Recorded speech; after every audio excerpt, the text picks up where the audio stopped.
By the way, I'm not a Trump supporter in any way, shape, or form.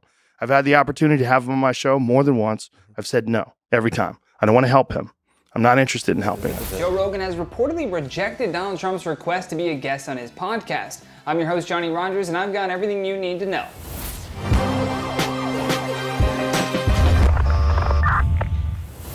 During an episode of Lex Fridman's podcast released on Monday, the host of the Joe Rogan Experience said that he has declined on multiple occasions to have Trump on his podcast, adding that he doesn't support the former president. Joe also went on to say that Trump is a polarizing figure and an existential threat to democracy itself. He added, "So many people felt like they could abandon their own ethics and morals and principles just to attack him and anybody who supports him."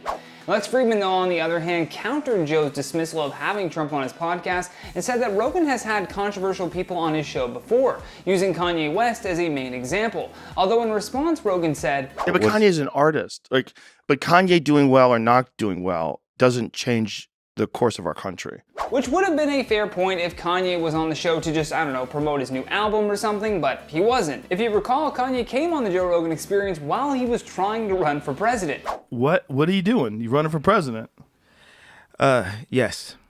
He also in the past has endorsed Bernie Sanders in the 2020 presidential election and even recently voiced his support for Florida Governor Ron DeSantis, who is most likely going to be Trump's biggest opponent if he does in fact run for president again in 2024. Despite dismissing any notion of wanting to assist Trump with an image rebranding by having him on the podcast, Joe made his opinions on Joe Biden very clear. When asked if Trump would win the 2024 presidential election, Rogan responded that he would be running against a dead man. To me, though, Joe seems to be speaking from a very genuine place when he gave his reasoning for not wanting Trump to come on his podcast. He said that he felt like Trump would just be putting on a performance. Rogan also explained that he just doesn't know enough about the corruption and scandals surrounding Trump to be able to conduct a fair interview. He also added, "I'm not well versed enough politically to know all the corruption that's been alleged to understand the whole Russiagate stuff, what's real. It's clear that there's more than one organization that's involved with communicating with Russia before 2016, and it's pretty clear the Clinton administration was involved. It's pretty clear the Trump administration had some communication with some people in Russia. It's pretty clear that Hunter Biden had some very suspicious dealings in Ukraine. There's a lot going on there. It's hard for anyone to parse."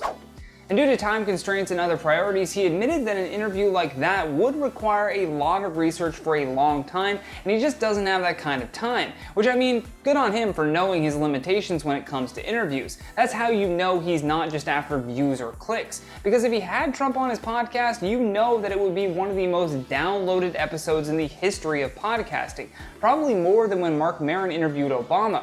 You would have people on the right downloading it for talking points and people on the left downloading it just to criticize them. It would, without question, be a massive episode for him. I'd love to hear what you all think about this, though. Do you think that this is the right move for Joe? Or do you think that Rogan should have Trump on regardless of his concerns about the effect that it will have? For now, though, that's all the time that I have for today, so until next time, stay classy, YouTube.